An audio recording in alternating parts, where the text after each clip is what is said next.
সুপ্রিয় দর্শক, স্বাগত জানাচ্ছি সম্পাদকীয়তে। আমি খান মোহাম্মদ রুমেল। আমাদের আজকের বিষয় চিকিৎসায় কূটনীতি, আর এ নিয়ে আলোচনার জন্য আমাদের স্টুডিওতে উপস্থিত আছেন অ্যাডভোকেট তৈমুর আলম খন্দকার, বিএনপি চেয়ারপারসনের উপদেষ্টা, আছেন ডাক্তার মোহাম্মদ হাবিবে মিল্লাত এমপি, সংসদ সদস্য সিরাজগঞ্জ 2, এবং সুনীল শুভরায়, প্রেসিডিয়াম সদস্য, জাতীয় পার্টি।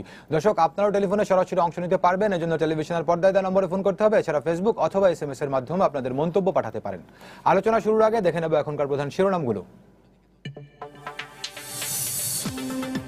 পাটকল শ্রমিকদের ধর্মঘটের শেষ দিনে ট্রেন ভাঙচুর, আগুন জ্বালিয়ে বিক্ষোভ, রেলপথ মহাসড়ক অবরোধে চরম দুর্ভোগ, দাবি না মানলে আবার কর্মসূচির হুঁশিয়ারি।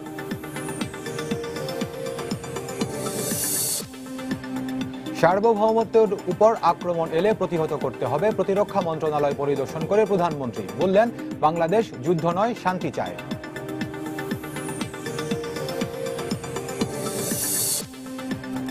বেগম জিয়ার শারীরিক অবস্থার ব্যাপারে বিদেশি কূটনীতিকদের জানালো বিএনপি। তার শারীরিক অবস্থা ভালো জানিয়েছেন নিজেই, বললেন বঙ্গবন্ধু মেডিকেলের পরিচালক।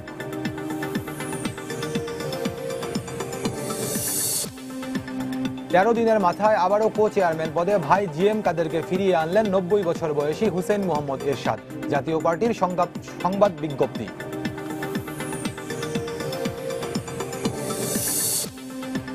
এবং পা হারানো রাসেলকে 50 লাখ টাকা না দিলে নিলামে তোলা হবে গ্রিন লাইনের বাস, বন্ধ করে দেওয়া হবে চলাচল, জানালেন আদালত।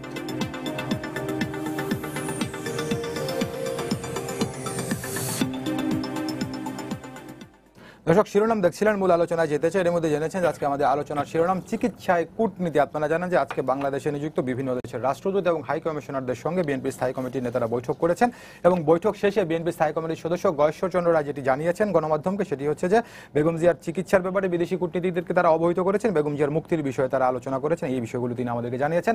তো এই বিষয়টি নিয়ে আমরা আজকে আলোচনা করবো। এছাড়া এখন থেকে কিছুক্ষণ আগে যে নতুন খবরটি আমাদের কাছে এসেছে সেটি হচ্ছে জাতীয় পার্টির চেয়ারম্যান পদে জিএম কাদেরকে আবারও ফিরিয়ে আনা হয়েছে। এ ব্যাপারে একটি সংবাদ বিজ্ঞপ্তি গণমাধ্যমের কাছে পাঠানো হয়েছে জাতীয় পার্টির পক্ষ থেকে। তো এইসব বিষয় নিয়ে আজকে আমরা আলোচনা করব। অ্যাডভোকেট তৈমুর আলম খন্দকার, আপনাকে আলোচনা শুরু করতে চাই। যেই শিরোনামটি আমরা বলছিলাম যে বিএনপির চেয়ারপারসনের মুক্তির বিষয়ে আপনারা বিদেশি কূটনীতিকদের সঙ্গে বৈঠক করেছেন। তো বৈঠকের পরে আপনাদের স্থায়ী কমিটির সদস্য গয়েশ্বরচন্দ্র রায় গণমাধ্যমের সঙ্গে ব্যাপারে কথা বলেছেন। তো এর আগে আমরা দেখেছিলাম যে আপনারা এরকম বিএনপি চেয়ারপারসনের মুক্তির ব্যাপারে বা বিএনপি চেয়ারপারসন যখন জেলে যান নির্বাচনের আগে বিভিন্ন বিষয়ে আপনার বিদেশি কূটনীতিকদের সঙ্গে আলাপ করেছেন, এই বিষয়গুলো অবহিত করেছেন। তো বেগম জিয়া আদালতের মাধ্যমেই তিনি এখন জেলে। তো হয় তাকে আদালতের মাধ্যমে আপনারা মুক্ত করবেন, আর না হলে আপনারা বলছেন যে আন্দোলনের মাধ্যমে করবেন। আন্দোলনে যদি সুফল না আসে কিংবা আদালত যদি সুফল না পান, তাহলে আপনারা জনগণের কাছে যেতে পারেন। তো বিদেশি কূটনীতিকদেরকে অবহিত করে বা বিদেশি কূটনীতিকরা এই ব্যাপারে কি সাহায্য করতে পারবে বলে আপনারা মনে করেন? জি, থ্যাংক ইউ। এই বেগম জিয়ার চিকিৎসাটা নিয়েই এখন তো ঘরে ঘরে, চায়ের দোকানে, সব জায়গাটা আলোচনা হচ্ছে। আপনার এই আলোচনাটা দিয়ে আমাদের একটা সুযোগ করে দিলেন, জন্য ধন্যবাদ। বিষয়টা হলো যে বেগম জিয়ার রাজনীতিরা নিয়ে কূটনীতিকের সাথে আলোচনা হয়েছে। এটা একটা গ্লোবাল স্টেট। এই বাংলাদেশ বিভিন্ন রাষ্ট্রের সাথে বিভিন্ন বিষয় সম্পর্কিত। তারাও জানলো বিষয়টা কি। এটা ব্যাখ্যা করার জন্য এটা আলোচনা হইতেই পারে। এটা শুধু বিএনপি আলোচনা করে না। 1/11-এর সময় বর্তমান মাননীয় প্রধানমন্ত্রী তিনি ওই বিদেশে গিয়েও সেখানে আলোচনা করছেন। এটা কোনো বিষয় না। বিষয়টি হলো এই চিকিৎসাটা নিয়ে যে এখন তো শুরু হয়েছে যে একটা নোংরামি, রাজনৈতিক নোংরামি, এবং এটাকে যা বলতে পারি যে পলিটিক্যাল ক্রাইম।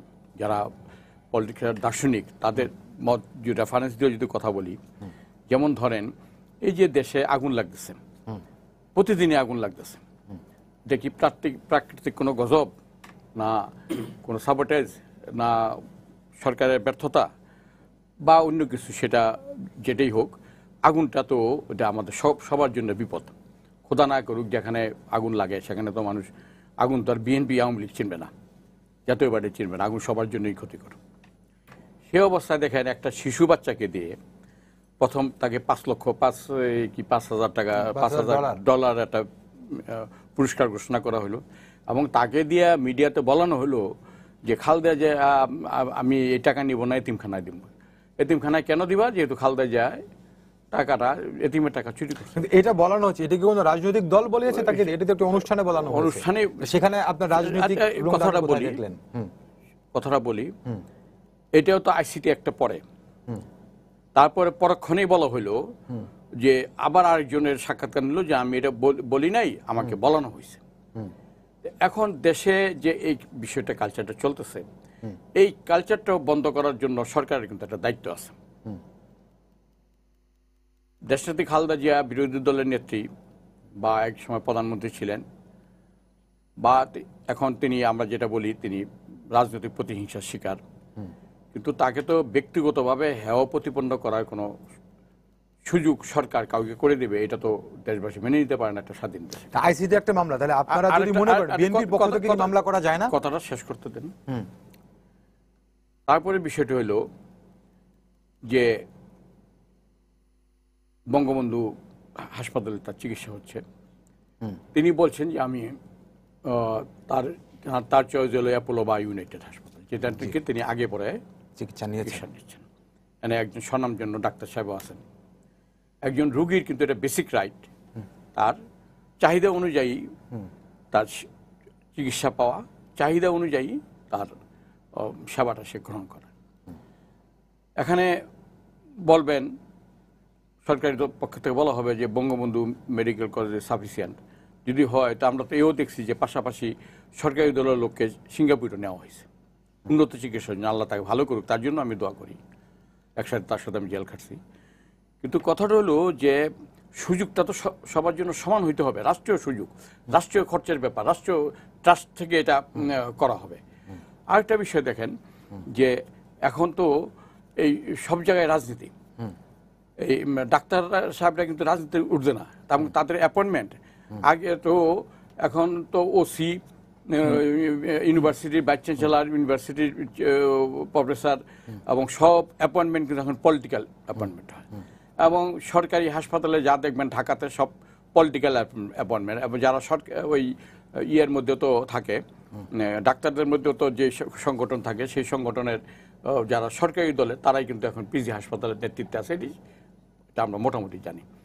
সেখানে তিনি তো একটা রাজনৈতিক কারণেও একটা রোগীর মনের মধ্যে একটা সন্দেহ হইতে পারে যে আমি তার থেকে প্রপার ট্রিটমেন্টটা পাবো না। এবং এটাও আমরা কনফার্ম করতে পারি, আমরা নিশ্চয়ই একটা বিশ্বাস নিয়ে বলি যে এই যে পিজি হাসপাতাল, বঙ্গবন্ধু হাসপাতাল থেকে বলা হচ্ছে যে ডাক্তার বলছে যে তিনি ভালো আছেন, হ্যাঁ, এটা তো আমরা মনে করি এটা সে পলিটিক্যালি কথাটা বলতেছে। আচ্ছা, পলিটিক্যালি কথা বলতেছে তো যে খালেদা জিয়াকে এটা ডিসপ্রুভ করাবার জন্য যে তিনি অসুস্থ না। তো একটা লোকের রাজনীতি নিয়ে তো রাজনীতি হইতে পারে, কিন্তু একটা নেত্রীর বা একটা নেতার এই অসুস্থতা নিয়ে যদি রাজনীতি হয় তো সেটা তো খুব একটা দুঃখজনক। আপনারা বলছেন যে বেগম জিয়ার অসুস্থতা নিয়ে রাজনীতি হচ্ছে। অবশ্যই আরেকটা বিষয় আমি আপনাকে বলি, জেনারেল কনসেপশন কি বলে, ধরেন তিনি দেশের প্রধানমন্ত্রী ছিলেন না বা তিনি রাজনীতি করেন না, দেশের আইন যেটা বলে আইন জামিন সংক্রান্ত যে আইন, সেই আইনে স্পষ্ট বলা আছে আন্ডার সেকশন 497 অফ সিআরপিসিতে ক্লিয়ারলি বলা আছে যে যদি সেটা ফাঁসির আসামিও হয়, যাবজ্জীবন আসামিও হয়, তবে সেক্ষেত্রে যদি মহিলা হয়, বয়স্ক হয় এবং শিশু হয়, তাকে এই কোর্ট জামিন দিবে, তার জামিন পাওয়ার তার অধিকার আছে। সেই অবস্থায়ও আপনি দেখেন যে তিনি একটা মামলা সাজা নিয়ে ঢুকলেন, পরবর্তী সময়ে ওনার জামিন হওয়ার পর পরবর্তী মামলায় এসে হাজির হয়, জামিন হওয়ার পর পরবর্তী মামলায় এসে হাজির হয়। সাধারণ কনসেপশন কথাটা কি বলে, সাধারণ যে কমন সেন্স কি বলে, তার একটা কুমিল্লাতে একটা মামলা আছে, সেই মামলা জজ সাহেব জামিন দেবে না, ভালো কথা, এটা তার ডিসক্রিপশনারি পাওয়ার, ধরে নিলাম সে তার এই পাওয়ারটা সে তার ইচ্ছা মর্জি মোতাবেক সে ই করতে পারে। ডিসক্রিপশনারি পাওয়ারও কিন্তু কোনো লোক সে তার মর্জি মাফিক করতে পারে না, সে তাকে অবশ্যই রিজনেবল হইতে হবে। কিন্তু সে জামিন দেবে না, জামিন না দিলে আমরা অন্য রাস্তায় যাব, অন্য আদালতে যাব, কিন্তু সেটা তিনি শুনানিও করবেন না, শুনানির ডেট দিবেন 2 মাস পর 3 মাস পর। এটা কি একটা নিরপেক্ষ বিচার ব্যবস্থার নমুনা? এটা তো নিরপেক্ষ বিচার ব্যবস্থা। এই জামিনের বিষয়টা আপনার কাছে আমি একটু আসবে, এটা নিয়ে হচ্ছে একটা নোংরা রাজনীতি, পলিটিক্যাল ক্রাইম। হাবিব মিল্লাত এমপি তৈমুর আলম খন্দকার যেটি বলছেন যে বেগম জিয়ার চিকিৎসা নিয়ে সরকার রাজনীতি করছে, এই জায়গাটা আপনি কি বলবেন? ধন্যবাদ আপনাকে, ধন্যবাদ দর্শকদেরও।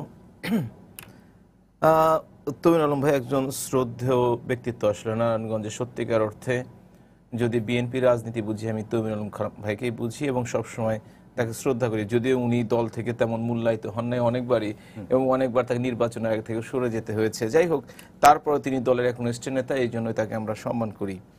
এই যে বেগম খালেদা জিয়ার সম্বন্ধে যে কথাগুলো বলা হচ্ছে, যে পলিটিক্যাল ক্রাইম কিংবা নোংরামি এই স্বাস্থ্য নিয়ে হচ্ছে, আমরা জানি যে গত কিছুদিন ধরে প্রথমে যে আপনারা দেখলেন উনি জেলে যাওয়ার পরে 5 জন ডাক্তারকে পাঠানো হলো, কিন্তু তিনি ডাক্তারদের পছন্দ করলেন না, যদিও তাদের স্ব ক্ষেত্রে তারা স্বনামধন্য। তারপর তিনি নিজের পছন্দের ডাক্তার দিয়ে বঙ্গবন্ধু মেডিকেল ইউনিভার্সিটিতে এসে চিকিৎসা নিলেন এবং গতকালকেও যে বা গত পরশু যে তিনি চিকিৎসা নিয়েছেন সেটি কিন্তু তার পছন্দের 2 জন ডাক্তার নিয়ে।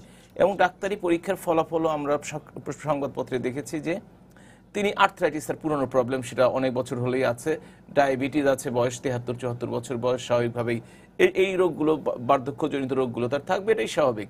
আর একজন মানুষ যখন অপরাধী হয়ে জেলে থাকেন তার মনটা স্বাভাবিকভাবেই ভালো থাকবে না, এটা অস্বীকার করার কোনো কারণ নেই। এখন কথা হচ্ছে উনি বলেছেন রাজনীতি করা হচ্ছে, রাজনীতি কোথায় আসলে এটা বুঝতে হবে। সেটা হচ্ছে কি কারণে উনি জেলে গেছেন সেটা তো আমাদের অবশ্যই বিশ্লেষণ করতে হবে। আমরা দেখেন 1/11-এর সময় কিন্তু মাননীয় প্রধানমন্ত্রী জননেত্রী শেখ হাসিনা, বেগম খালেদা জিয়া সহ অনেকে জেলে নেওয়া হয়েছিল, কিন্তু তাদের কিন্তু অপরাধ প্রমাণিত হয়নি, তাদেরকে জেলে নেওয়া হয়েছিল মামলা করে, মামলার কারণে তাদেরকে জেলে নেওয়া হয়েছিল। এবং পরবর্তীকালে তারা যতদিন পর্যন্ত সাব জেলে ছিলেন, আমি মাননীয় প্রধানমন্ত্রী জননেত্রী শেখ হাসিনার কনিষ্ঠতম ব্যক্তিগত চিকিৎসক ছিলাম সেই সময়টিতে, এবং তিনি আমার আন্ডারে স্কয়ার হাসপাতালে ভর্তি হয়েছিলেন, অনেকদিন থেকেছেন। এমন একটা সময় আসলো যখন আমাকেও ওনার কাছে যেতে দেওয়া না, যদিও উনি আমার আন্ডারে ভর্তি ছিলেন। তো সেইখানে কিন্তু প্রমাণিত না হওয়ার জন্য তাদেরকে অ্যারেস্ট করা হয়েছিল বা তাদেরকে ধরে রাখা হয়েছিল। কিন্তু এইখানে বগুড়ায় একজন একটা টাকা এসছে, টাকাটা অ্যাকাউন্টে নেই, এতিমখানাও হয়নি, প্রমাণিত যে এতিমের টাকা না মেরে নেওয়ার জন্যই এই তার 5 বছরের জেল হয়েছে, পরবর্তীতে 10 বছরের জেল হয়েছে। তো এটার মধ্যে আমি আসলে পলিটিক্যাল ক্রাইম দেখি না। আপনারা বলছেন যে বেসিক রাইট, অবশ্যই সবারই একটা ব্যক্তিগত ইউনিভার্সাল হেলথ কভারেজ নিয়ে যে কথাগুলো হচ্ছে, সকলেরই একটা অধিকার আছে, কিন্তু যিনি বাইরে থাকেন আর যিনি জেলে থাকেন তাদের জন্য সমান হলেও কোডগুলো আলাদা। কোডের ক্ষেত্রে এখানে বিএনপি থেকে যে বিষয়টি বলা হয় যে কারাবিধিতে রয়েছে যে কোনো দণ্ডিত ব্যক্তিও চাইলেও তার নিজের পছন্দ মতো হাসপাতালে চিকিৎসা নিতে পারবেন। বিএনপির যিনি আইনমন্ত্রী ছিলেন, বিএনপি স্থায়ী কমিটির সদস্য বেশ মওদুদ আহমেদ, তিনি এই কথাটি বিভিন্ন সময় গণমাধ্যমে বলেন। কিন্তু কোথাও কি আপনারা দেখেছেন যে এই কথাটা হচ্ছে যে তার একজন মাদকাসক্ত, মাদকের যিনি বড় ব্যবসায়ী, প্রচুর টাকা, তিনি চাইলে কি তার মতো ইচ্ছা মতো 5 স্টার হোটেলের মতো স্কয়ার ইউনাইটেড হসপিটালে যে চিকিৎসা নিতে পারবে? এটা কি আইন? এটা কখনো আইন নয়। বেগম খালেদা বিভিন্ন মাদকের কথা বলছেন, তো মাদকের মামলা না, মাদকের শুধু কথা বলি না, আমি একটা জাস্ট উদাহরণ দিলাম। ওনার যে চিকিৎসাটি দরকার, আমরা বলছিলাম একজন মাদক ব্যবসায়ী দিয়ে আমি উদাহরণ দিচ্ছি আপনাকে, যে আমিন হুদা, যিনি ইয়াবা আমিন নামে পরিচিত, 79 বছরের জেল হয়েছে তার, তিনি দীর্ঘ সময় প্রায় সময় এসে বারডেম হাসপাতালে চিকিৎসা নেন। আপনি দেখেন বারডেম হসপিটাল কিনা বঙ্গবন্ধু শেখ মুজিব মেডিকেল বিশ্ববিদ্যালয় কিন্তু বেসরকারি হসপিটাল নয়, এটা কিন্তু প্রাইভেট হসপিটাল না। এনারা কিন্তু সেই হসপিটালটিতে যান যেটির সাথে সরাসরি সরকারের সম্পৃক্ত থাকে। বঙ্গবন্ধু মেডিকেল ইউনিভার্সিটি কিন্তু সরাসরি সরকারি নয়, এটাও স্বায়ত্তশাসিত, বারডেমও স্বায়ত্তশাসিত। সুতরাং তারা কিন্তু ওই প্রাইভেট হসপিটালে যাননি। কিন্তু বেগম খালেদা জিয়ার ফার্স্ট চয়েস হচ্ছে ইউনাইটেড হসপিটাল, যেটি একটি পিওর প্রাইভেট হসপিটাল। সেইখানটিতে যদি আপনি বলেন যে আপনি যদি বলেন তাকে সেখানে নিতে হবে, না, কোনো কারণ নাই। কারণ আমরা যদি চিকিৎসা দিতে ব্যর্থ হই বঙ্গবন্ধু মেডিকেল ইউনিভার্সিটি, তখন তাকে অন্য কোথাও নেওয়ার হতেই পারে, এবং মানবিক কারণে তিনি আসতেই পারেন। এর সাথে একটা কথা যোগ হয়েছে আমাদের সাধারণ সম্পাদক ওবায়দুল কাদেরের কথা, যে তাকে বলা হয়েছে তাকে সিঙ্গাপুর নিয়ে যাওয়া হলো। তিনি তো আইনের চোখে অপরাধী নন, এবং তিনি সরকারি বা রাষ্ট্রীয় টাকা খরচ করে যাননি। তিনি একজন স্বাধীন মুক্ত মানুষ, তিনি ইচ্ছে করলে সিঙ্গাপুরে যেতে পারেন, তিনি ইচ্ছে করে মালয়েশিয়া যেতে পারেন, তিনি ইচ্ছে করে ইংল্যান্ডে যেতে পারেন। কিন্তু বিএনপি বলে যদি বেসরকারি হাসপাতালে চিকিৎসা নেন তাহলে সেই ব্যয়ভার অবশ্যই বিএনপি এই কথা বলে যে খরচটি বিএনপি বহন করবে, কিন্তু কার জন্য বহন করবে? যিনি অপরাধী একজন জেলের আসামি, তার জন্য। কিন্তু এখন যদি মির্জা ফখরুল যে লন্ডন যে চিকিৎসা করে আসছে, সিঙ্গাপুর যে চিকিৎসা করে আসছে, আমরা কি বাধা দিয়েছি বা কখনো বাধা দিচ্ছি? আমিন খসরু আজকে তিনি লন্ডনে বসে আছেন, তাকে কেউ বাধা দিয়েছে চিকিৎসা করার জন্য? জামিন প্রসঙ্গে তাদের তো কোনো অপরাধ করে প্রমাণিত হয়নি, এবং অপরাধের জন্য তাদের জেল হয়নি। খন্দকার বেগম জিয়ার জামিনের বিষয়ে বলছিলেন যে সরকার একটি বেগম জিয়া জামিন হলে আরো কটি মামলাতে তাকে সৌনারেশ দেখানো হয়। আমি যদি আপনাকে বলি যে কুমিল্লার যে নাশকতার মামলাটি, বেগম জিয়া সহ 52 জন আসামি এই মামলাতে, বেগম জিয়া ছাড়া বাকি 51 জন এই মামলাতে জামিনে আছেন, বেগম জিয়া একমাত্র এই মামলাতে জামিনে। আমি একটা কথা বলি, এছাড়া অন্য মামলাতে জামিন হলো, আপনার মনে আছে কিনা আমি জানি না, 2015 সনের নির্বাচনের 2014 সনের নির্বাচন হলো ঠিক একটি বছর পরে বেগম খালেদা জিয়া তার ওই অফিসের মধ্যে দাঁড়িয়ে একটা গাড়ির উপর দাঁড়িয়ে তিনি আপনাদের প্ররোচনায় ঘোষণা করলেন যে অবরোধ শুরু করলাম আজকে থেকে অনির্দিষ্টকালের জন্য, এবং তার জন্য শত শত মানুষ পুড়ে মারা গেল। ওই একটি ঘোষণার জন্য হাজার হাজার মানুষ পঙ্গুত্ব বরণ করলো, হাজার হাজার কোটি টাকা ধ্বংস হয়ে গেল, দেশের শিক্ষা ব্যবস্থা ধ্বংস হলো, অর্থনীতি ধ্বংস হলো, গাছ কাটা, রাস্তা অবরোধ একটার পর একটা চলতে থাকলো। হুকুমের আসামি হচ্ছে সবচেয়ে বড় আসামি, যারা হুকুম নিয়ে কাজ করে তারাও অপরাধী, কিন্তু হুকুমের আসামি যিনি হুকুম দেন এবং প্রকাশ্য দিবালোকে সমস্ত মিডিয়ার সামনে হুকুম দিয়েছেন, এবং দুঃখজনকভাবে আজকে পর্যন্ত সেই অবরোধটি তিনি তুলে নেননি। যিনি অপরাধ করেছেন, অবশ্যই কোন নেতা নেত্রী যদি হুকুম দিয়ে থাকে এবং সেটা যদি প্রমাণিত হয়ে থাকে, তিনিই তো প্রধান আসামি হবেন, এবং তার জন্যই তো তখন বিএনপির গুলশান কার্যালয়ে বালি ট্রাক দিয়ে অবরুদ্ধ ছিলেন বেগম জিয়া। আমি তো এইটাই বিএনপির কথা বলি যে মাত্র 2টা বালির ট্রাক, বিএনপির নাকি লক্ষ লক্ষ কোটি কোটি নেতা কর্মী, এই 2টা বালির ট্রাকটি একটু ঠেলা দিয়ে সরিয়ে দিয়ে পারলো না? কোন দল? এই বিএনপি পুলিশ পাহারা ছিল, 200-এর বেশি পুলিশ ছিল না ওইখানে, আমরা দেখেছি তার মধ্যে 60-70 জন মহিলা পুলিশ। এই 200 পুলিশকে ভয় পায় বিএনপি, তাহলে সে রাজনীতি করবে কিভাবে? রামকৃষ্ণ মিশন করুক, সেভাবে তারা যাক, তারা ভালো থাকবে, রাজনীতির মাঠে আসলে তাদের কোনো জায়গা নাই। যারা 200 পুলিশ কিংবা 200 বালির ট্রাক নিয়ে এই 3 বছর পরের কথা বলে, আর বালির ট্রাক তো সরে গেছে, যে 1500 নেই, আজকে 19 জন, তাদের অবস্থান কোথায়? এই প্রসঙ্গে নির্বাচনে আসবে কি আসবে না, নির্বাচনে ইশতেহার দিবে কি দিবে না, না এগুলো কথাগুলো বলতে হবে, প্রশ্ন করে তো শেষ করে দেওয়া যাবে না। তাদের কোনো সামাজিক আন্দোলন নাই, কোনো রাজনৈতিক আন্দোলন নাই, তারা রাজপথে নাই। ওই যে মানুষ পোড়ানোর যে দীর্ঘশ্বাস, মানুষ যে অভিশাপ দিয়েছে, এই অভিশাপে বিএনপি আর জীবনে কোনদিন রাস্তায় দাঁড়াতে পারবে না। জি, ধন্যবাদ আপনাকে। সুনীল সুবর, আপনার কাছে আসি, যে আমাদের আরেকটি শিরোনাম ছিল যে আপনাদের কো চেয়ারম্যান হিসেবে আবার নতুন করে ফিরেছেন জিএম কাদের। তো আমরা দেখি এরকম বিভিন্ন সময় জাতীয় পার্টিতে আসলে পদকে কখন পাচ্ছেন আর কে কখন হারাচ্ছেন, সেটি সকাল বিকাল গণমাধ্যমে নতুন নতুন সংবাদ বিজ্ঞপ্তি আপনার কাছে আসে। আজকের যেই প্রক্রিয়াটি হলো, এরপর পরে আমরা আপনাদের মহাসচিব মশিউর রহমান রাঙার সঙ্গে কথা বলেছিলাম। তিনি যেটি বলেছেন আমাদেরকে, আমি যদি তাকে উদ্ধৃত করি, তিনি বলেছেন যে এটি হচ্ছে রুটিন ওয়ার্ক। এরপরে তিনি বলেছেন কেউ যদি ভুল করেন তাহলে মহাসচিব চেয়ারম্যান হয়তো তার বিরুদ্ধে ব্যবস্থা নেন, আবার পরবর্তীতে তাকে আবার পুনরায় বহাল করেন। তাহলে এই ক্ষেত্রে যদি আমরা ধরি, জিএম কাদের আসলে কি ভুল করেছিলেন এবং সেই ভুল কিভাবে সংশোধন হলো যে আবার কো চেয়ারম্যান পদে ফিরলেন? ধন্যবাদ। বিষয়টি তো এইটাইকে আপনারা প্রাধান্য দেবেন এটা তো বুঝিনি, তবে এই বিষয়ে আমি অন্য এই বিষয়ে আমি কথা বলেছি, এবং কথাটা যখন ওনাকে পদ থেকে বহিষ্কার নয়, একটি পদ দুই তিনটি পদে ছিলেন, পদ পরিবর্তন, হ্যাঁ, পদ 2টি পদের একটি পদ থেকে সরিয়ে, একটা দলীয় পদ থেকে সরিয়ে দেওয়া হয়েছে, আর একটি পদ তার রয়ে গেছে ছিল, অর্থাৎ প্রেসিডিয়াম সদস্য পদটা ওনার ছিল, উনি কিন্তু বহিষ্কৃত না। আর সংসদের উপনেতার পদ থেকে ওনাকে সরিয়ে দেওয়া হয়েছে। এই ঘটনা যখন ঘটেছে তখনও কিন্তু আমি মিডিয়ার মুখোমুখি হয়েছি, সেখানেও আমি এই কথাটা উল্লেখ করলাম এই জন্য যে আমার বলা কথা আবার বলতে হচ্ছে আর কি। সাধারণত এটা আমি করতে চাই না, অন্য মিডিয়াও বললে আর একটা মিডিয়ায় গিয়ে আমি একই কথা বলাটাকে আমি সমীচীন মনে করি না। তবুও প্রসঙ্গক্রমে আমার বলতে হচ্ছে যে তখনও বলছিলাম যে এটা সাংগঠনিক প্রক্রিয়ার একটা অংশ। এখন আমাদের সংগঠন যেভাবে চলবে, আরেকজনের সংগঠন সেভাবে চলবে, এটা একই গণ্ডির মধ্যে চলবে সেটা নয়। আপনার সংসার কিভাবে বা ওনার সংসার কিভাবে চালাবো, আমার সংসার আমি কিভাবে চালাবো, আমাদের নিজস্ব কতগুলো পলিসি আছে, যেমন আপনাদের মিডিয়ারও আছে। আপনার এই মিডিয়ার যে পলিসি আর একটা মিডিয়ার পলিসি সেটা নাও হতে পারে।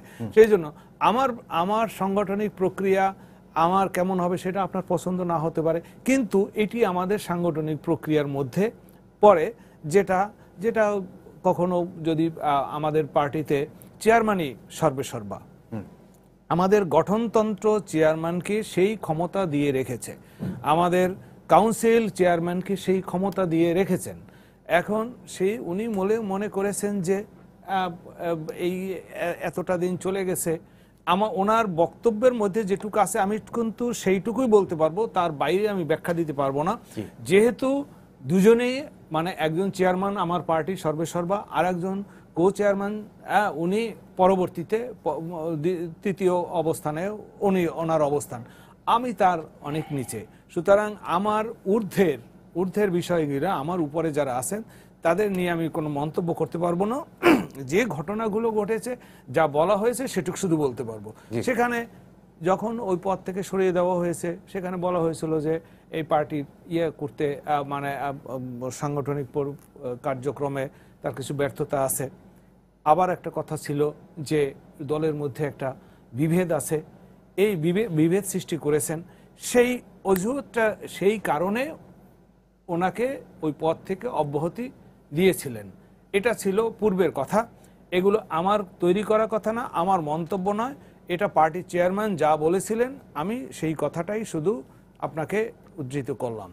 এখন তার পরবর্তীতে চেয়ারম্যানের হয়তো মানে আপনার যিনি দেখেছেন বা যিনি কো চেয়ারম্যান ছিলেন, এবং তিনি হয়তো প্রমাণ করতে বা তাকে চেয়ারম্যানকে আশ্বস্ত করতে সক্ষম হয়েছেন যে আমার হয়তো কিছু ব্যর্থতা থাকতে পারে, আমি সেটাকে কাটিয়ে উঠে ভবিষ্যতের দিকে, ভবিষ্যতের পার্টিকে আমি আরও মনোযোগী হব, বা আমি সংগঠনের যতটুকু আমার ভুল ছিল, যা ব্যর্থতা ছিল, সেটা আমি কাটিয়ে উঠতে পারবো।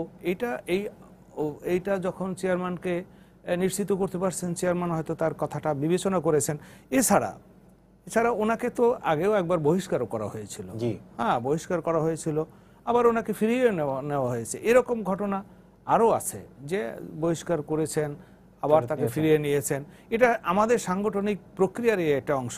এখানে বহিষ্কার আছে, তিরস্কার আছে, পুরস্কার আছে, পদোন্নতি আছে, পুরস্কার, এই যে যখন যতটুকু যা প্রয়োজন তাকে সেটা দিয়ে, এবং উনি ওনাকে ফিরিয়ে আনছেন। কর্মীরা, ওনারও সমর্থক আছে, আমরা যারা অধস্তন আছি, আমরা এই সব বহিষ্কার তিরস্কার এটা আমরা প্রত্যাশা করি না। ফিরে আসছেন, জি আমরা খুশি। ধন্যবাদ আপনাকে। জি দর্শক, আপনার পরিচয় দিয়ে প্রশ্ন করুন। জি আসসালামু আলাইকুম। জি ওয়ালাইকুম আসসালাম। জি আমি মোহাম্মদ শরীফুল ইসলাম খান, আমি লালবাগ ঢাকা থেকে বলছি। জি বলুন। আমার প্রশ্ন হচ্ছে যে খালেদা জিয়া একজন রাষ্ট্রের গুরুত্বপূর্ণ ব্যক্তি, কিন্তু প্রধানমন্ত্রী, খুব সাধারণ একটা বিষয় যে ইউনাইটেড হাসপাতাল চিকিৎসা নিতে চাচ্ছে, এই বিষয়টা নিয়ে এইভাবে অবহেলা, অবজ্ঞা বা কথা বলা দুর্ভাগ্যজনক জাতির জন্য। জি এটা তো আপনার মন্তব্য হলো, প্রশ্ন বুঝলাম না আমরা। জি ধন্যবাদ আপনাকে। তাকে কেন দেওয়া হচ্ছে না চিকিৎসা নিতে, আপত্তি কোথায়? জি জি ধন্যবাদ আপনাকে, বোঝা গেল। তমিনুল খন্দকার, এর আগে ডক্টর হাবিবুল্লাহ যেটি বলছিলেন যে ওই যে আপনাদের বিএনপি চেয়ারপারসন যখন অবরুদ্ধ ছিলেন, 200-র মতো পুলিশ ছিল আর 2টি বালির ট্রাক ছিল, সেগুলোই আপনারা অবরোধ করতে পারেনি, ভয় পাচ্ছেন। আপনারা বলছেন যে গত এই কয়েক বছরে কোনো বড় ধরনের কোনো আন্দোলনও বিএনপির পক্ষ থেকে দেখা যায়নি। জি, ডক্টর হাবিবুল্লাহ সাহেব কিন্তু সুবিধাজনক জায়গা থেকে কথা বলেন। উনি ক্ষমতায় আছেন, ক্ষমতার শীর্ষ অবস্থানে আছেন। ওনাদের কথায় পুলিশ, প্রশাসন, আইন কানুন সব উঠা বসা করে। আবহাওয়ার অনুকূলে আছেন, তিনি অনেক কথা বলতে পারবেন। বাংলাদেশের প্রেক্ষাপটে আবহাওয়ার প্রতিকূলে থেকে রাজনীতি করলে কি অবস্থা হয় সেটা আপনারা দেখছেন। সেটা হলো কি যে এই সরকারের রোশানল থেকে, এবং এই যে এখন তো রাজনীতি করে এই প্রশাসন, পুলিশ, সরকারি আমলারা, তাদের হাত থেকে কিন্তু রাস্তার ফকিরও বাদ যায় নাই, মইরা গেছে এমন লোকও বাদ যায় নাই, যারা হজে আছে, বিদেশে আছে, তারা কিন্তু বাদ যায় নাই ওই মামলা আসামের থেকে। সিরিজ অফ মামলা, এবং মানুষকে কি মামলা, বোম বিস্ফোরকের মামলা। সেই মামলাটা কি, আগে তো এমন ঘটনা ঘটতো যে একটা ঘটনা করছে, একজনে করছে, সেখানে 10 জনের আসামি নাম দিয়ে দিচ্ছে। আর এখন এই সাংবাদিকরই নাম দিচ্ছে, এটা নাম গাইবি মামলা। এই মামলা কোনো ঘটনা লাগে না, এটা পুলিশ, প্রশাসন, নির্বাচন কমিশন, তারপরে যত আমাদের বাহিনী আছে, সব বাহিনীর প্রধানরা একই সুরে কথা বলতেছে, সুষ্ঠু নির্বাচন হচ্ছে। কিন্তু দেশের সাধারণ মানুষ বলে যে এটা আগের দিন রাতে ভোট হয়ে গেছে। যে ওই কথা আমি আসতেছি না, আপনি রিলেভেন্ট পয়েন্টে আমি আসতেছি। সেটা হলো যে প্রথম কথা হলো যে বিএনপি চেয়ারপারসন কুমিল্লাতে হুকুমের আসামি, কোথাও কোনো রেকর্ডিং আছে? তিনি বলছেন যে তোমরা কি আগুন লাগাও, কুমিল্লাতে আগুন লাগাও, অমুক জায়গায় আগুন লাগাও, কোথাও কিন্তু নাই, কোথাও কিন্তু উনি এই কথা বলেন নাই। তিনি কি বলছেন সেগুলো তো আপনার আদালতে প্রমাণ করবেন, আপনি কি পারছেন? আদালত কি সেটা আমি আসতেছি। সেখানে যে কথাটা বলা হয়েছে যে আমি অবরোধ দিলাম, অবরোধ তো একটা গণতান্ত্রিক কালচার, পলিটিক্যাল কালচার। সেই এই অবরোধ তো শুধু বিএনপি দেয় নাই, ইতিমধ্যে যারা ক্ষমতায় ছিল না বিভিন্ন আন্দোলন সংগ্রাম করছে। বাংলাদেশের জন্মটাই তো হয়েছে বিভিন্ন গণতান্ত্রিক প্রক্রিয়া, আন্দোলন সংগ্রামের মাধ্যমে। সেখানে তো এই অবরোধ বা হরতাল, মিছিল, মিটিং ছিল। এখন আসেন যে আইনি প্রক্রিয়াটা, আইনি প্রক্রিয়াটা দেখেন একই এজেন্সির নাম হলো দুদক। তারা মামলা করলো, বিএনপির বিরুদ্ধে করলো, আওয়ামী লীগের বিরুদ্ধে মামলা করলো। আওয়ামী লীগের মামলাগুলি সব পার্ট বাই পার্ট খুলে গেল, বিএনপির মামলাগুলি সাজার দিকে চলে গেল। এবং আপনার মোশাররফ হোসেন নামে একজন ডিস্ট্রিক্ট জাজ সমপর্যায়ের বিচারক, যিনি এই তারেক রহমানের যে ট্রায়ালটা করলেন, তিনি তার ফেসবুকে বা তার স্টেটমেন্টে বা মোতাহার হোসেনের কথা বলছেন, মোতাহার হোসেন, সে বলছে যে আমাকে নিয়ে যাওয়া হয়েছে আইন সচিবের কাছে, আমাকে নিয়ে যাওয়া হয়েছে ডিজিডিএফ এর কাছে, তারা আমাকে বলছে যে তুমি এইটাকে সাজা দিতে হবে। মোশাররফ হোসেন বলছে যে আমি, মোতাহার হোসেন, যে আমি কোনো সাজা দেওয়ার কোনো কিছু, মানি লন্ডারিং মামলার কথা বলছেন। তাহলে মোতাহার হোসেন তো আদালতে, আপনি যেটি বলছেন সেটি যদি অভিযোগ সত্যিও হয়ে থাকে, কিন্তু এই মামলাতে তারেক রহমান খালাস পেয়েছিলেন, তার মানে ওনার উপর প্রভাব বিস্তার করতে পারেননি কেউ। আমি কথাটা শেষ করি, এটা তার বক্তব্য আমি বলছি, জি, আমার এখানে কোনো বক্তব্য না। সে বলছে তার পরবর্তী সময়ে সে যখন রায়টা দিয়ে বেরিয়ে আসে, তাকে এই দেশ থেকে পালাই যেতে হয়েছে না, দুদক তারা নোটিশ করছে না। উনি এই মামলার, মানি লন্ডারিং মামলার রায় যখন হয়, তার মামলার রায় যখন তিনি দেন, তখন তার মাসখানেকের মতো চাকরি ছিলেন। ওই সময়টা তিনি চাকরি করেছেন, অবসর গ্রহণের পরে তিনি দেশ ছেড়েছেন। কিন্তু ওই 30 দিন বা 1 মাস যে চাকরি ছিল সেটি কিন্তু তিনি করেছেন। কিন্তু দুদক তাকে নোটিশ করছে, এই কথাটা আমরা শুনছি তার বক্তব্য। দুদক নোটিশ করে, সেটি তো কোনো গণমাধ্যমে আসেনি, তিনি কোথায় বলেছেন আমি জানি না। এটা সে বলছে, তার বক্তব্য এটা। মানে আরেকটা কথা আপনি নিজেই বললেন যে আমিন হুদা, সে 69 বছর তার সাজা হয়েছে এবং একটা ড্রাগ মোকদ্দমা তার সাজা হয়েছে। সে দিনের পর দিন সে কেবিন ভাড়া করে এই হাসপাতালে চিকিৎসা নিচ্ছে। কিন্তু বিএনপি চেয়ারপারসনের বেলায় কিন্তু না, উত্তরটা তিনি তার মতো করে দিচ্ছেন, কিন্তু এটা আমাদের মনপুত হয় না। আরেকটা বিষয় হলো যে তিনি যে কথাটা বলতে চাইছেন যে বিএনপির উপরে অভিশাপ আসছে। অভিশাপটা কি? যে বিএনপি মানুষকে জ্বালায় পড়ছে। যে এরপরে যে এই 2014 থেকে আওয়ামী লীগ ক্ষমতায় আসার পর এই যে শত শত মানুষ ক্রস ফায়ারে মরল, ধান খেতে লাশ পাওয়া গেল, মানুষ অপহরণ হইলো, মানুষ গুম হইলো, রাস্তায় পারে লাশ পাওয়া গেল, এই অভিশাপটা কার উপরে যাবে? আরেকটা বিষয় হলো যে নূরে আলম সিদ্দিকী, যে ওই যারা স্বাধীনতা আন্দোলনের সময়, যাদের মহান স্বাধীনতা আন্দোলনে যাদের যথেষ্ট ভূমিকা আছে, তারা আওয়ামী লীগেরই নেতা, মূল নেতা ওই সময় ছিল। তার একটা দেখছি আমি, ওই যে সাক্ষাৎকার মিডিয়াতেই দেখছি, তিনি বলছে যে আগে আমরা যখন রাজনীতি করছি, আগের এটা জেল জরিপানা, পুলিশের হয়রানি এটা ছিল, কিন্তু গুম, খুন, অপহরণ যেভাবে হচ্ছে এই বর্তমান আমলে, এই সময় এটা ছিল না। আপনাকে বলতে হবে, এটা কি বিবেচনায় নিতে হবে যে অবস্থা যখন দেশের প্রশাসনিক ব্যবস্থা, দেশের অন্যদের কাছে যেতে হবে, আমি সংক্ষেপে আপনাকে জানতে চাই, আপনি বলছেন যে পরিস্থিতি প্রতিকূল, হ্যাঁ, আপনি বলছেন যে আন্দোলনের জন্য পরিস্থিতি প্রতিকূল, অনুকূলে না। তো আন্দোলন অনুকূল পরিবেশ সরকার কি তৈরি করে দেবে আপনাদেরকে? সেটি মনে করে বিএনপি? আমরা তার পয়সা নাই। কিছু লোক আপনারা বলতে পারেন যে অনেকে তো বিএনপি ছেড়ে চলে যাচ্ছে, এটা আমরা খুশি যে যারা সুবিধাবাদী লোক, সুবিধাভোগী লোক যারা আসা রাজনীতিকে কলঙ্কিত করে, তারা দলের যখন ক্র্যাকডাউন করে, দল যখন ব্রেকডাউন করে, তখন তারা চলে যায় এবং তারা চলে যাচ্ছে, আমরা খুশি। যারা আমরা চাই রাজনীতি দিয়ে রাজনীতিটা চলুক, তবে দেখবেন যে উভয় দলের মধ্যেই সরকার এবং বিরোধীর মধ্যে ক্ল্যাশ কমে যাবে এবং জনগণের মধ্যে অবস্থান সৃষ্টি হবে। তিনি বেশ কিছু অভিযোগ করছেন যে বিএনপিকে আসলে বিএনপি আন্দোলন সংগঠিত করতে না পারার পিছনে তিনি সরকারকে দায়ী করছেন। সরকার মাঠে দাঁড়াতে দেয় না, সরকার আইন শৃঙ্খলা রক্ষাকারী বাহিনীকে ব্যবহার করে, গায়েবী মামলা হয়। এই অভিযোগ তো নতুন নয়, গত ধরেন বিএনপি ক্ষমতায় নেই 2006 সন থেকে, জি, আজকে 2019 সনেরও 3 মাস চলে গেছে। বলেন বিএনপি জনগণের স্বার্থে আজকে পর্যন্ত কোনো আন্দোলনের কথা ঘোষণা করেছেন কিনা? আমার জানা মতে করেন নাই। যখন মানুষ জনগণের পক্ষে কোনো দল কথা না বলবে, স্বাভাবিকভাবে জনগণ তাদের পক্ষ থেকে মুখ ফিরিয়ে নিবে। এই যে প্রশাসনের বা যারা নিরাপত্তার দায়িত্বে নিয়োজিত থাকেন তাদের হামলা মামলার কথা যা বলা হচ্ছে, আমরা যে বিশ্বে বাস করি, যে দেশে বাস করি, বলেন 52 ভাষা আন্দোলন, 66 যে আমরা 6 দফা, 69 গণ অভ্যুত্থান, 71 মুক্তিযুদ্ধ, এমনকি এরশাদ বিরোধী আন্দোলন, এরকম কি হয়নি? তাই বলে কি আওয়ামী লীগ মুখ বন্ধ করেছিল, নাকি আন্দোলন আরো বেগবান হয়েছে? আন্দোলন বেগবান করার জন্য দরকার সঠিক নেতৃত্ব, এবং সাথে সাথে কিন্তু বিএনপি এই ক্ষেত্রে বলে যে পরিস্থিতি আগের মতো না, গুম খুন গুম করে ফেলার অভিযোগ করে। পরিস্থিতি আগের মতো হতে পারে না। আজকাল মোবাইলে, ফোনে, ফেসবুকে আপনি বলে দিচ্ছেন আওয়ামী লীগ অফিসে মানুষকে হত্যা করা হচ্ছে, মেয়েদেরকে ধর্ষণ করা হচ্ছে। দিন পরিস্থিতি আগের মতো নাই। আগে তো একটা মানুষের সাথে যোগাযোগ করার জন্য মোবাইল ফোন, এমনকি ল্যান্ডলাইনে কোনো যোগাযোগ ছিল না, মানুষ যে খবর পৌঁছে দিতে হতো। দিনকাল তো পাল্টে গেছে, অবশ্যই, কোনো সন্দেহ নেই দিনকাল পাল্টে গেছে। আর দিনকাল পাল্টালে রাজনীতি পাল্টাবে, এইটা যে বুঝতে না পারবে তারা রাজনীতিতে পিছিয়ে পড়বে। বিএনপি রাজনীতিতে পিছিয়ে পড়ার কারণ তারা এই এখনকার যে রাজনীতি সেটা সে তাল মিলিয়ে উঠতে পারছে না। রাজনীতি হচ্ছে একটা চলমান প্রক্রিয়া।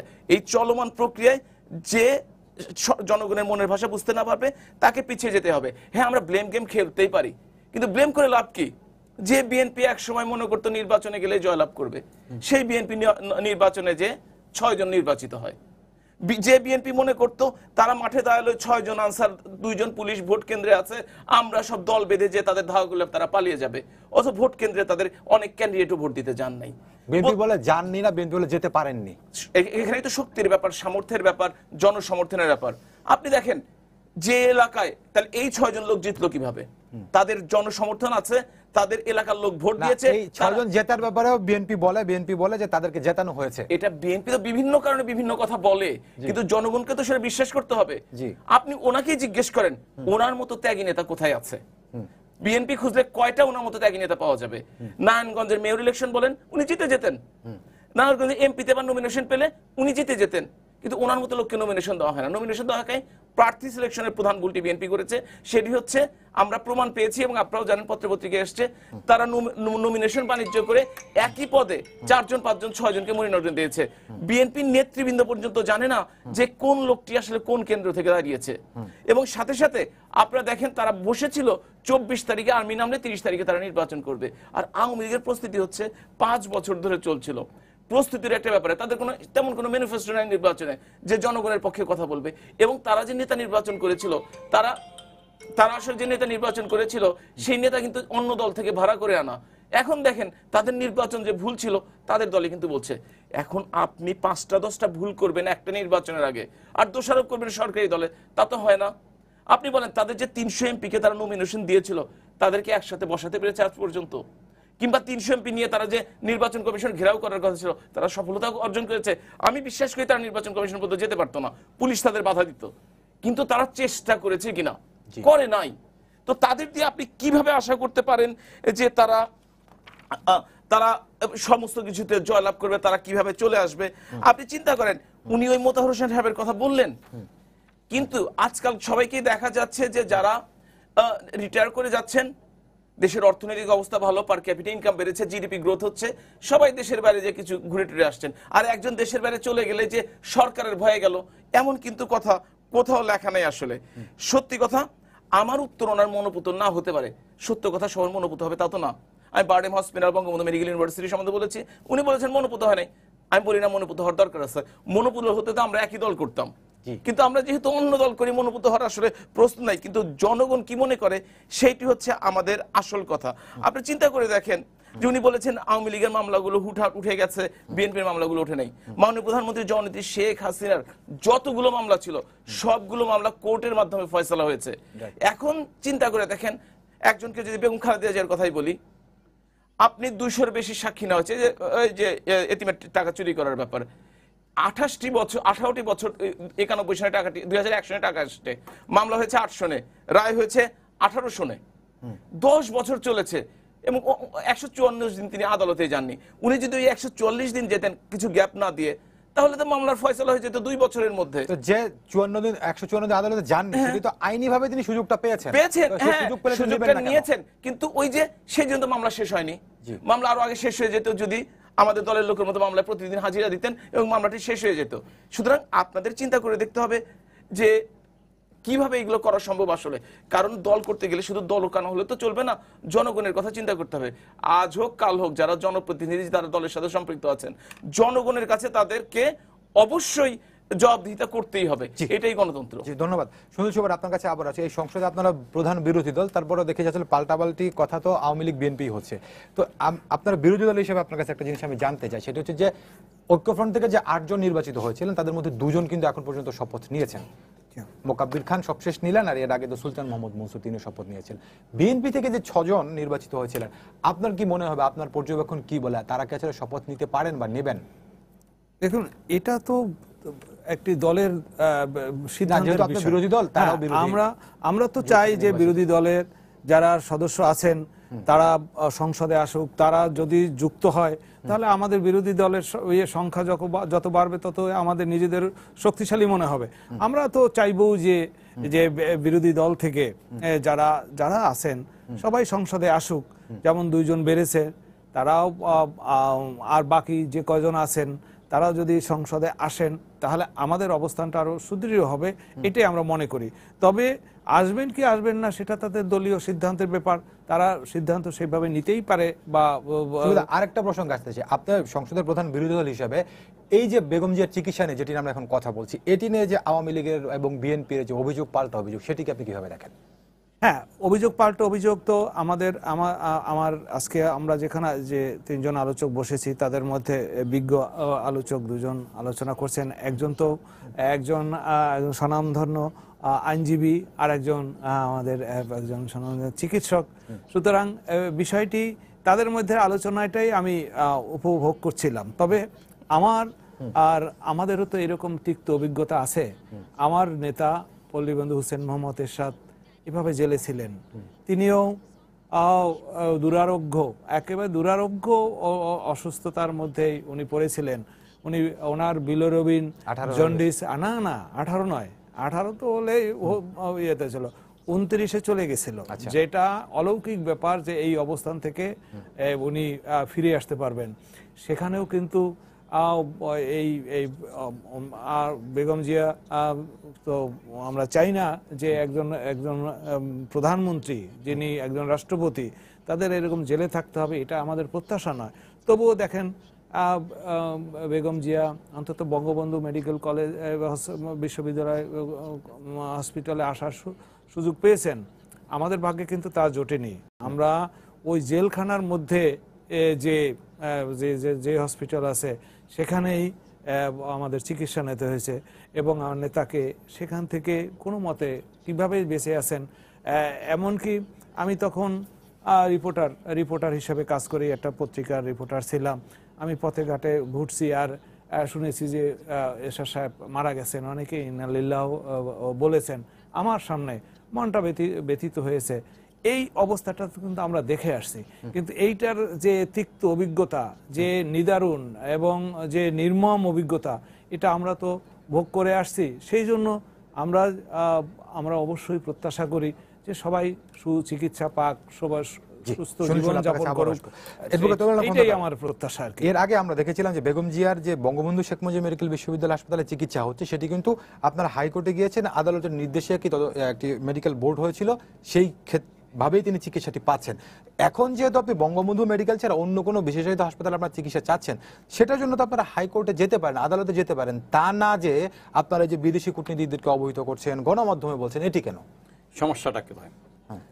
সংক্ষেপে বলবেন। আমি যদি কোনো বিচার না পাই, আমি যদি কোনো ইনসাফ না পাই, আইনগত অধিকারটা যদি আমি না পাই, তাই ক্যান ক্রাই এভরিহোয়ার। আমি যেখানে আদালতে গিয়ে সেখানে আমার কাঙ্ক্ষিত আদালত দিয়েছিল, আপনারা যাওয়ার পরে নির্দেশনা দিয়েছে, কিন্তু আমার প্রাপ্য হচ্ছিল যে অ্যাট মাই উইল, আমার ইচ্ছা অনুযায়ী আমি চিকিৎসাটা করাবো, কারাবন্দী অবস্থায় করাবো, পুলিশ পাহারাই আমি করাবো। আমি তো বলি নাই যে আমি যে অসুস্থতার তো একটা গ্রাউন্ড ক্যাবিনেট থাকি, কিন্তু এখন যেটা আমাদের বক্তব্য হলো যে তাকে তো প্রপার চিকিৎসাটা দিতে হবে, not within the confinement of the আপনারা কি বলছেন আদালতের নির্দেশনা বাস্তবায়ন হচ্ছে না, সরকার করছে না? আমাদের প্রেয়ারটা কি? প্রেয়ারটাতে ফ্রম দ্য ভেরি বিগিনিং যে treatment should be taken from the United or Apollo, not within the government oriented organisation. এটি তো বক্তব্য, কিন্তু এটি তো আসলে চিকিৎসকরা নির্ধারণ করবেন। বেগম জিয়া এই মেডিকেল বোর্ড না একজন মানুষ কতটুকু অসুস্থ না সেটা তো আপনি আমি বলতে পারবো না, চিকিৎসক বলতে পারবেন। চিকিৎসকটা কে? আদালতের নির্দেশনাটা দিয়েছিল যে বেগম জিয়ার পছন্দের চিকিৎসক না, হ্যাঁ বেগম জিয়ার দুজন পছন্দশীল চিকিৎসক তো ছিল সে 5 সদস্যের মেডিকেল বোর্ডে। তাকে ওখানে নিতে অসুবিধাটা কি? সরকার এত এত এত টেনশনে থাকবে কেন একটা অসুস্থ ব্যাপার নিয়ে? সরকার তো এত টেনশনে থাকা উচিত না। এটা তো সাধারণ পারসেপশনটা কি, সাধারণ কনসেপশনটা কি? আজকে সবাই জামিন পাচ্ছে, তিনি জামিন পাচ্ছেন না। কুমিল্লাতে তার যে মামলাটা হচ্ছে সে জজ তাকে জামিন দিবে না। না এই কথাটা এর আগে আপনি বলেছেন, অন্য একটা প্রসঙ্গে আপনার কাছে আসতে চাই। আমি একটা কথা আপনাদের দলের জি এই কথাটা বলেছেন মিলাদ ভাইয়ের একটা কথা বলি যে এই বলা হয়েছে যে আমাদের শক্তি নেই, ওনারা মুখ বন্ধ ছিল না। আমরা ওনারা যখন ক্ষমতায় ছিল না তাদের মুখ বন্ধ ছিল না, এটি স্বাভাবিক। রাজনীতি করবে মুখ বন্ধ থাকবে কেন? আমাদেরও কিন্তু মুখ বন্ধ নাই, আমরা কিন্তু কথা বলে যাচ্ছি।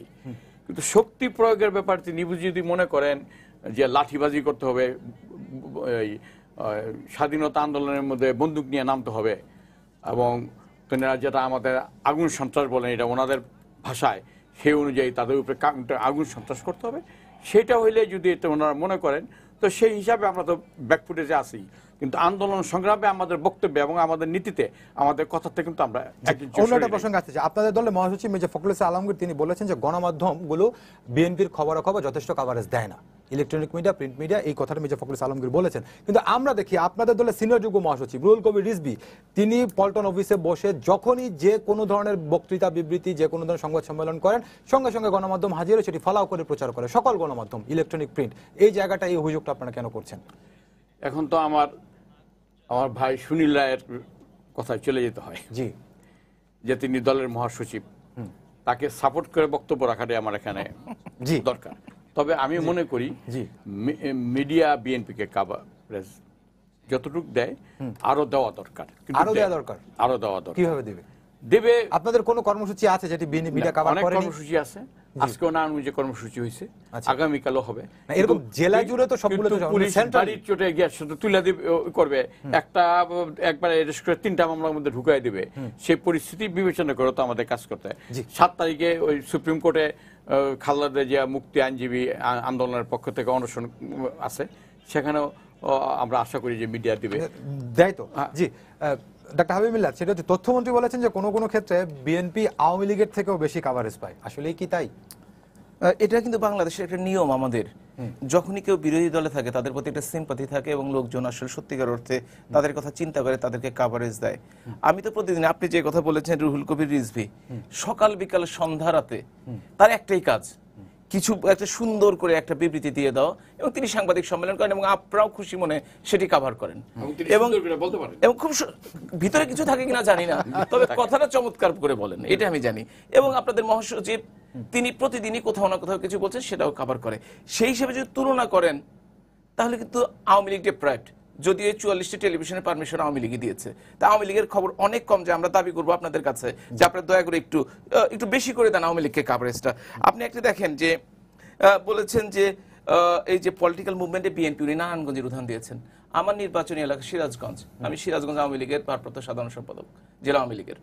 আমার এলাকায় গত সপ্তাহে রাজশাহী বিভাগের সাংগঠনিক সভাপতি রুহুল কুদ্দুস দুলু, উনি এবং রাজশাহী থেকে শাহিন শওকত সম্ভবত আপনাদের সহ সাংগঠনিক এসে প্রতিনিধি সভা করে আসলো, একটা টু শব্দ হয়নি। তারা সভা করেছে, আমাদের জানা হয়নি, কাউকে জানা করে গেছে, তাদের মতো তারা চলে গেছে। সুতরাং আপনারা যে ঢালাও ভাবে অভিযোগটি করেন, রাজনৈতিক কাজ করতে গেলে কেউ বাধা দেয় না। রাজনৈতিক কাজ করতে দিয়ে যদি মানুষ মারার প্ল্যান করেন, আগুন ধরনের প্ল্যান করেন, বাস ভাঙার প্ল্যান করেন, যদি মানুষকে হত্যার প্ল্যান করেন, অবশ্যই বাধা দিবে, এটাই স্বাভাবিক, এবং যে কেউ বাধা দিবে। আপনি একটা মওদুদ আহমেদের একটা কথা বলেছিলেন যে মওদুদ আহমেদ বলেছিলেন যে আইনে আছে, যে কারাবিধিতে আছে যে একজন অপরাধী চাইলে যে কোনো জায়গায় চিকিৎসা নিতে পারেন। প্রথমত মওদুদ আহমেদকে বিশ্বাস করার কোনো কারণ নাই। এটা যদি থাকতো, তারা যেমন বঙ্গবন্ধু শেখ মুজিব মেডিকেল কলেজে তাদের মেডিকেল বোর্ড ইচ্ছা মতো করে নিয়েছেন, তারা কিন্তু প্রাইভেট হসপিটাল করতেন। কিন্তু আসলে উনি আস্তে আস্তে মিথ্যা কথাগুলোকে খুব সুন্দর করে সাজিয়ে গুছিয়ে সুন্দর করে বলেন, এই জন্য বাংলার মানুষ আর তাকে বিশ্বাস করে না। আর ডিগবাজি তো প্রতিদিনই খাচ্ছেন। উনি একটি কথা বলেছেন, আন্দোলন বলতে যদি মানুষ পুড়িয়ে মারা হয়, আন্দোলন বলতে পেট্রোল বোমা মারা হয়, না আমি সেই আন্দোলনের কথা বলিনি, আমি বলেছি জনগণের শক্তির কথা। আপনি একটা সামান্য আন্দোলন দেখেন না কেন, এই যে কোটা নিয়ে আন্দোলন হলো, এই যে রাস্তা অবরোধ, নিরাপত্তা সড়ক আন্দোলন হলো, কেমন একটি জনগণের একটা স্বতঃস্ফূর্ত অংশগ্রহণ। ওইখানে কি লাঠি বন্দুক নিয়ে মারামারি করতে হয়েছে নাকি? করতে হয় নাই। কিন্তু বিএনপি আসলে বুঝতে পারে না, বুঝতে না পারার কারণ আছে। কারণ যেভাবে তাদের ক্যান্টনমেন্ট থেকে তৈরি হয়ে আসছে বিভিন্ন দলের বিভিন্ন লোকজনকে নিয়ে, আন্দোলন বলতে তারা বোঝে যতদিন ক্ষমতায় থাকি, সুযোগ সুবিধা নিয়ে থাকি, যতদিন বিরোধী দলে থাকি, উনি বলেছেন যে তারা সরে যাওয়ার চেষ্টা করছে। এই কে সরে যাবে, কে সরে যাবে না, কাকে বিশ্বাস করব, কাকে বিশ্বাস করব না, এই যে আস্থাহীনতা সৃষ্টি হয়েছে বিএনপির মধ্যে, এটাই বিএনপিকে ধ্বংস করে দেওয়ার জন্য যথেষ্ট। এর বাইরে আর বিএনপির কিছু দরকার নাই আসলে।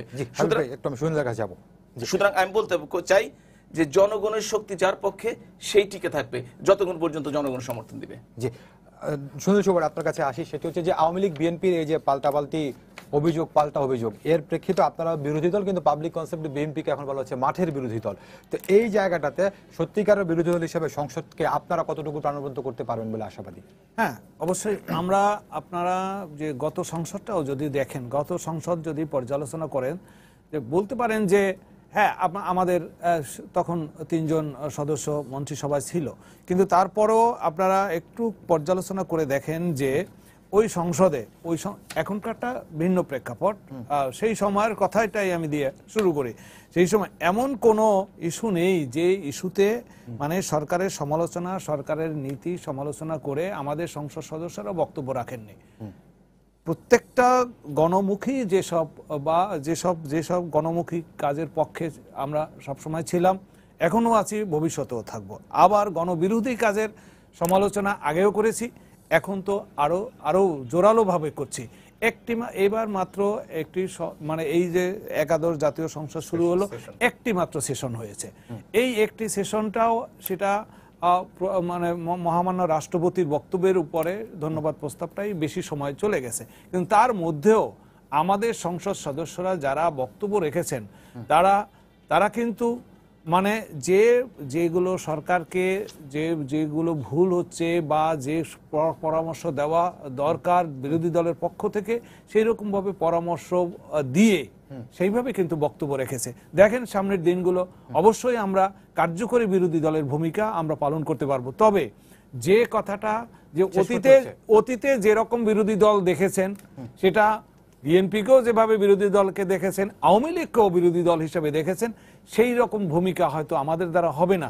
কারণ আমরা ইতিবাচক ভূমিকা আমরা সেটাই প্রত্যাশা করি।